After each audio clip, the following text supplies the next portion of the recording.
Alors 2025, eh bien, commence à toucher à sa fin. Alors pourquoi pas vous partager cette vidéo ici intéressante, je trouve à mon sens, pour parler justement de cette année 2025. 2025, vous l'avez peut-être déjà entendu, était porté par l'énergie du 9. Nous étions en année universelle 9. Le 9, c'est vraiment la vibration de la clôture, du fin de cycle, de la vérité intérieure, mais aussi du lâcher-prise. Donc avec ce lâcher-prise, bien évidemment que venait aussi la libération et la guérison.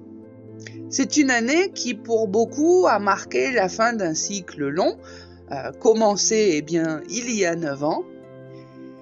Une année et même une période de 9 ans qui a été très intense et même très remuante, où la vie nous a demandé de laisser partir tout ce qui n'avait plus lieu d'être et plus lieu d'exister dans notre vie, que ce soit des situations, des relations, des croyances ou même des versions de soi-même qui étaient devenues trop étroites. Alors déjà, que dans notre incarnation, nous sommes nous-mêmes à l'étroit dans notre corps, ce cycle-là, et plus particulièrement cette année-là, c'était quand même assez chaud. Donc cette année 2025, cette année en 9, c'était une invitation à faire le tri, à se délester du passé, pour pouvoir préparer un renouveau, pour pouvoir reconstruire sa vie ensuite.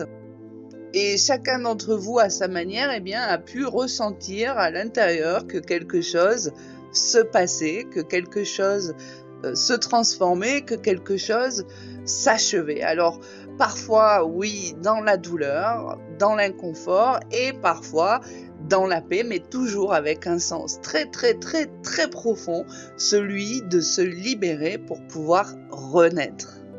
Alors juste avant de poursuivre cette vidéo, je vous donne une notion. Vous pouvez faire pause, prendre un petit papier, un petit crayon et faire ceci. Pour calculer votre année à vous personnelle, parce que là on parle de l'année 2025 en année universelle 9, ça c'est collectif. Pour connaître votre année personnelle à vous et pas à celle du voisin, il y a un petit calcul à faire. Il faut prendre votre jour et votre mois de naissance et ajouter 2025. Par exemple, le 10 février, vous allez faire 10 plus 2 plus 2025. Ensuite, vous allez réduire ce chiffre pour obtenir un nombre entre 1 et 9. Il est possible que pour certaines personnes, vous n'arriviez pas à réduire le nombre et que vous tombiez sur ce qu'on appelle des nombres maîtres, le 11, le 22 et le 33. Ceux-ci, 11, 22, 33, ne se réduisent pas. Je vous donnerai donc à la fin les indications concernant ces chiffres maîtres. Il faut savoir que ces nombres maîtres ont une élévation supérieure aux autres, dans le sens des énergies. Alors, maintenant que vous avez votre petit chiffre, on va pouvoir continuer. Ici, alors 2025 a collectivement été sous l'énergie du 9. Mais chacun a vécu aussi son année personnelle. C'est ce que je viens de vous expliquer. Donc avec une vibration qui là pour le coup va être beaucoup plus intime et liée vraiment à son chemin individuel. Et cette énergie de fin de cycle de 2025, on va voir par année personnelle ce que ça vous a invité à faire ou à comprendre. Alors, pour ceux qui étaient 2025 en année 1, en année 1, vous êtes ces gens qui avaient senti que ce nouveau départ, il était là, mais qu'il manquait peut-être quelque chose, qu'il y avait besoin de clarté, il y avait besoin de quelque chose, il manquait quelque chose. Et dans ce quelque chose, tout simplement, il s'agissait de tourner une page. On ne peut pas commencer quelque chose de neuf si la page d'avant n'a pas été fermée, parce que c'est ce qui vous permet d'avancer. Pour les personnes en année personnelle 2, alors là on était vraiment sur des personnes avec un émotionnel mis à nu, il n'y a pas d'autre mot. C'est comme si vous vous étiez retrouvé au niveau émotionnel complètement à poil. Et là, en année 2, il y a des liens, des relations, des situations ou même des partenariats, des collaborations qui ont dû demander de la guérison. Les personnes en année personnelle 3, là, on a retrouvé une voie, on a retrouvé une forme d'équilibre beaucoup plus juste, avec une expression et une communication beaucoup plus sincère, beaucoup plus authentique.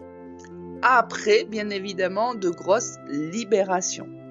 En année personnelle 4, les personnes en année personnelle 4, là, il a fallu revoir les bases, il a fallu revoir les fondations, il a fallu déconstruire, il a fallu solidifier ou reconstruire sur du vrai, sur des choses qui vous correspondent et non plus sur de l'ancien.